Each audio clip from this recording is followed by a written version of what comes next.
এখন আমরা সাইটের ডিজাইনের কাজ শুরু করব। আমরা প্রথমে প্রোডাক্টগুলো ইনপুট করে নিয়েছি, তারপর আমরা এগুলোকে এডিট করে নিয়েছি, আমাদের অনেক কাজ আমরা শেষ করে ফেলেছি।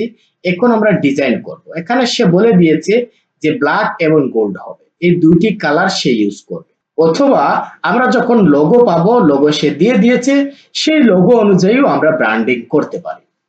এখন আমি ডিজাইনিং এর কাজ শুরু করব। একেবারে 100% যদিও সেম করতে না পারি, একেবারে 100% সেম কখনো ক্লায়েন্ট চাইবেও না।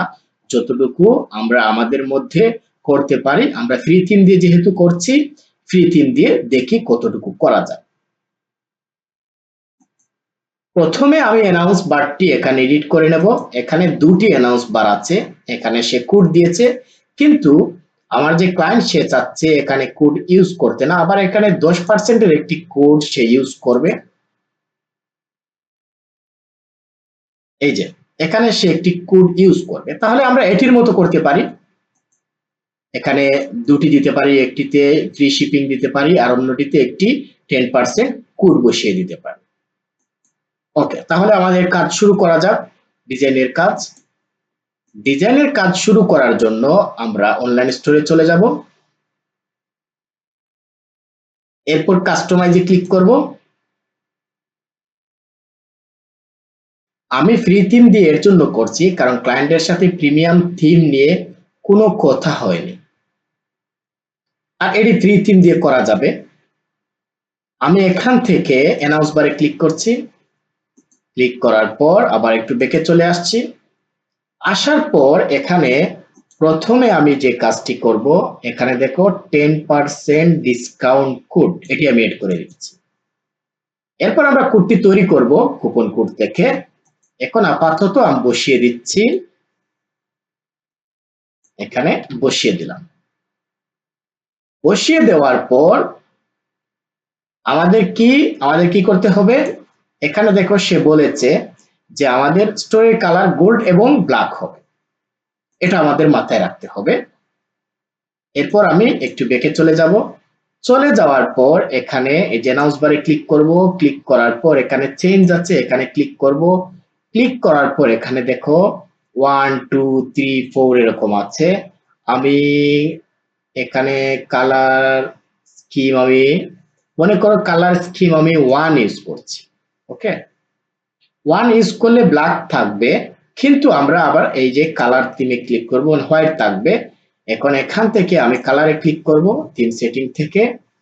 এরপর এখানে কালার আছে, এটিতে আমি ক্লিক করব। এখানে আমি এড স্কিমে ক্লিক করলে এখানে দেখো এই যে কালার আছে, এখানে আমি একটু নিচের দিকে স্ক্রল করব। স্ক্রল করার পর এখানে ব্যাকগ্রাউন্ড কালার কি হবে, এখানে ব্যাকগ্রাউন্ড কালার কোনটি আছে, এই যে ব্যাকগ্রাউন্ড কালার, এটিকে আমি গোল্ড কালার। আচ্ছা, গোল্ড কালারটা আমি দুই ভাবে নিতে পারি। একটি হচ্ছে আমি আমার স্টোরের প্রোডাক্টের কালার ইউজ করতে পারি, এর জন্য আমার একটি কালার পিকার লাগবে, অথবা আমরা লোগো থেকে আমি নিতে পারি। আমি এখানে একটি কালার পিকার ইনস্টল করে ফেলছি। কালার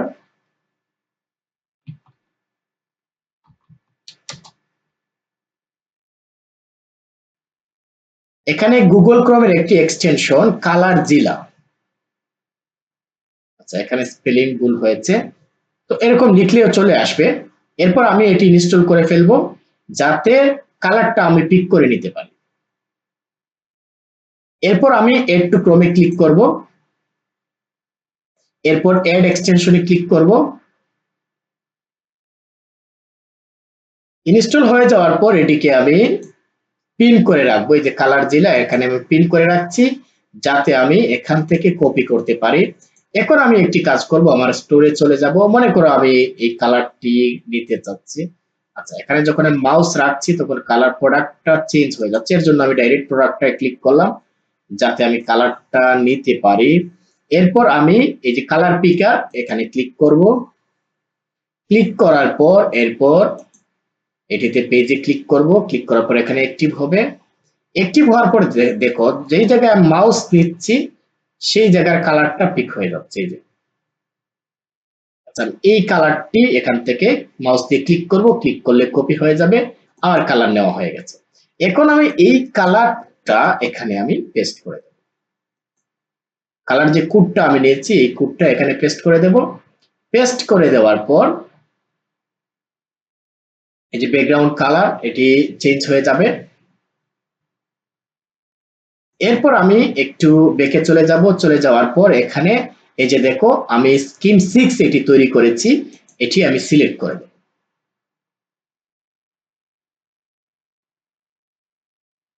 সিলেক্ট করে দিয়ে আমি সেভে ক্লিক করব।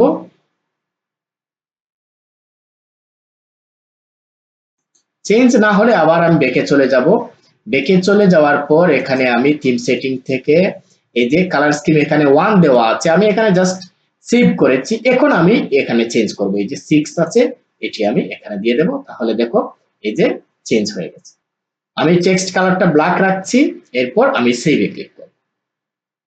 এখানে বোঝা গেছে প্রথমে আমি কি করেছি, এই যে কালার চেঞ্জে ক্লিক করেছি, ক্লিক করার পর এখান থেকে আমি একটি সিলেক্ট করেছিলাম, সিলেক্ট করার পর এরপর আমি এটিকে নেইনি, এরপর আমি এখান থেকে থিম সেটিং এ ক্লিক করেছি, ক্লিক করার পর এড স্কিমে ক্লিক করেছি, ক্লিক করার পর এটি আমি কি করেছি তৈরি করেছি, তৈরি করার পর আবার কি করেছি এই জায়গায় গিয়ে এই যে অ্যানাউন্স বারে গিয়ে আবার এই যে 6টাকে 5 ছিল আমি 6 আর একটি এক্সট্রা এড করেছিলাম, এটিকে আমি এখন এড করে দিয়েছি, এখন এখানে চলে আসছে। এখন আমার একটির কাজ হয়ে গেছে। এখন অ্যানাউন্স বার দেখো এখানে দুটি দেওয়া আছে। এখন দুটি যেহেতু আমাদেরও ইউজ করতে হবে, ক্লায়েন্ট আমাদেরকে বলে দিয়েছে এখানে একটি হবে এই যে $50 উপরে যদি কেউ অর্ডার করে তাহলে ফ্রি শিপিং হবে, আরেকটা হবে এখানে এই যে কোড থাকবে, কোডটা আমি দিয়ে দিয়েছি। এখন ফ্রি শিপিং এরটা আমি এখন দেব। এর জন্য আমাদের আবার যে কাজটি করতে হবে, স্টোর থেকে এই যে এড অ্যানাউন্স বার এখানে ক্লিক করব। ক্লিক করার পর আরো একটি আমি এড করছি, এরপর আমি ওয়েলকাম টু এখানে ক্লিক করলাম। এরপর আমি এখান থেকে আমি একটি টেক্সট এখানে বসিয়ে দেব, এই যে 10% ডিসকাউন্ট, আচ্ছা এটি তো আমি ইউজ করে ফেলেছি। এরপর আমার হচ্ছে ফ্রি শিপিং, যে $50 উপরে যদি কেউ অর্ডার করে তাহলে ফ্রি শিপিং হবে। এরপর আমি সেভে ক্লিক করব। সেভে ক্লিক করার পর এখন রিফ্রেশ করে দেখি দুটি দেখাচ্ছে কিনা। আচ্ছা এখানে দুটি দেখাচ্ছে, কিন্তু এই থিমে কি হয়েছে এখানে একটি স্লাইডার চলে আসছে। দেখো আমি যখন মানে মাউস ক্লিক করছি তখন একটি আসছে, আবার যখন মাউসে ক্লিক করছি তখন আরো একটি আসছে। দেখি এখানে দুটি দেওয়া যায় কিনা। আমি এখানে ক্লিক করি, ক্লিক করার পর আমি অ্যানাউন্স বারে ক্লিক করি, দুটি উপরে নিচে দেওয়া যায় কিনা। এখানে দেখো শো সেপারেট লাইন, এটিতে টিক মার্ক দেওয়া আছে, এটি আমি তুলে দেই, তাহলে আশা করা যায় এখানে নিচের দিকে আসার কথা। এরপরও আসে নাই। আচ্ছা এখন আমি রিফ্রেশ করি।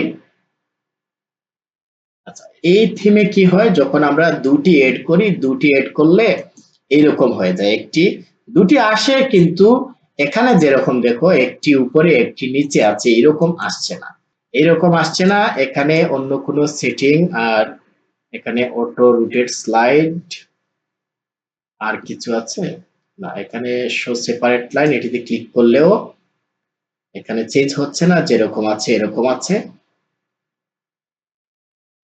এটিতে দিয়ে দেখি, যদিও চেঞ্জ হবে না। আচ্ছা আচ্ছা তাহলে আমরা আপাতত এরকম দিয়ে দেই, এখানে এটি নিয়ে চিন্তা করার কোনো দরকার নেই। আমরা দুটি কোড এখানে দিয়ে দিয়েছি। এখানে ক্লায়েন্ট যদি আমাদের কখনো বলে যে সেম এইরকম হলো না কেন, তখন আমরা বলবো যে এই যে আমি যে থিমটি ইউজ করেছি এই থিমে এরকম সিস্টেম নেই, এই থিমে আমাদের কি করতে হয় এইরকম। হ্যাঁ এখানে কি হয় একটি স্লাইডের মতো হয়ে যায়, যখন আমরা এড করছি তখন স্লাইডের মতো হয়ে যাচ্ছে, সমস্যা নয়। তারপরও যদি ক্লায়েন্ট কখনো যদি চায় না, ক্লায়েন্ট সাধারণত এটা বুঝবে যে এটি একটি কাস্টম, এটি কাস্টম থিম, এই কাস্টম থিম আর এটি থিমের মধ্যে পার্থক্য আছে। এটি যদি ক্লায়েন্ট বুঝে তাহলে ক্লায়েন্ট কখনো কোয়েশ্চন করবে না যে না ওইভাবে দিতেই হবে, এরকম আসলে ক্লায়েন্ট অনেক সময় চাইবে না, এটি নিয়ে চিন্তা করার কোনো দরকার নেই। আমরা এখানে দুটি দিয়ে দিলাম, যদি আমরা তিনটি করি তারপরে দেখা যাবে এই যে এখানে স্লাইড হয়ে যাচ্ছে। এই থিমের সিস্টেমটাই হচ্ছে এরকম। এগুলো স্লাইড হয়ে যায়। ওকে, আমাদের এই ডিসকাউন্টের কাজটি আমরা করলাম। এরপর আমাদের যে কাজটি হচ্ছে, এরপর আমাদের কাজ হচ্ছে আমাদের লোগোটি সেটআপ করা। লোগো দেওয়ার জন্য আমাদের হেডারে ক্লিক করতে হবে। হেডারে ক্লিক করার পর আমি নিচের দিকে স্ক্রল করে চলে যাব।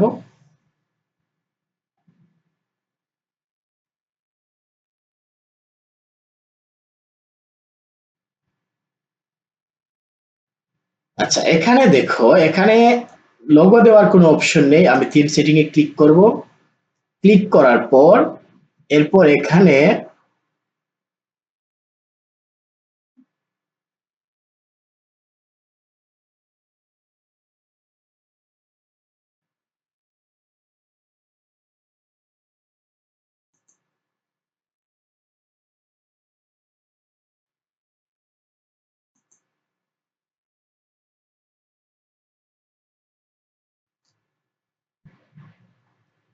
এখানে যখন আমি হেডারে ক্লিক করলাম, হেডারে লোগো দেওয়ার কোনো অপশন নেই।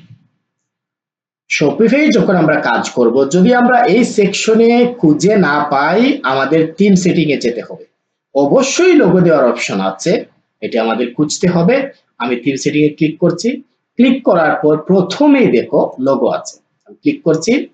ক্লিক করার পর এখানে লোগো আছে, আমি সিলেক্ট ইমেজে ক্লিক করব।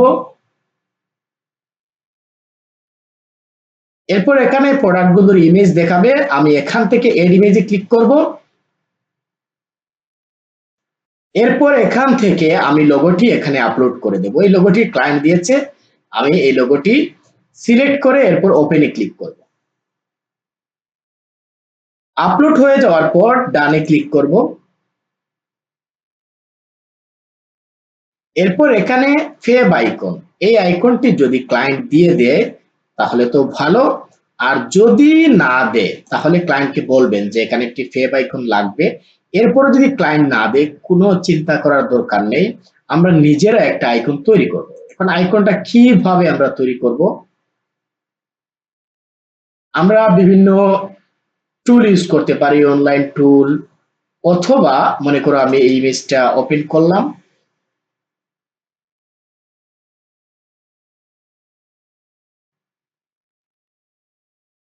ওপেন করার পর আমি এতটুকু পর্যন্ত একটা স্ক্রিনশট নেব।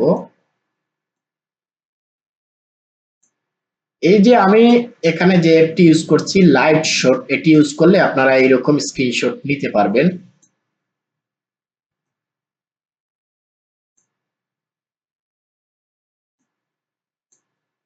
এতটুকু পর্যন্ত আমি একটা স্ক্রিনশট নিয়ে নিলাম। এটি আমি আপাতত দিয়ে রাখছি, যদি ক্লায়েন্ট কখনো চেঞ্জ করতে বলে, যদি তার ফেভ আইকন থাকে তাহলে অবশ্যই এটি সে ইউজ করবে না। এর জন্য আমি আপাতত এটি আমি ইউজ করছি, দিয়ে রাখছি। যদি ক্লায়েন্ট চেঞ্জ করতে না চায় তাহলে যাতে সে একটি ফেভ আইকন পেয়ে যায় এবং এটি আমাদের স্টোরে দেখাবে।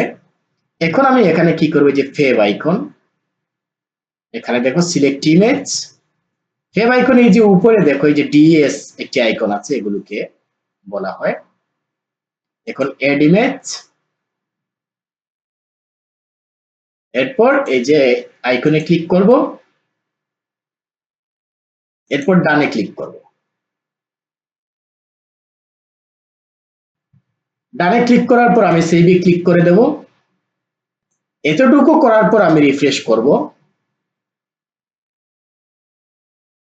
এখন দেখো এখানে লোগোটি দেখাচ্ছে, আর এই যে ফেভ আইকনটি দিয়েছিলাম এটি এখানে দেখাচ্ছে।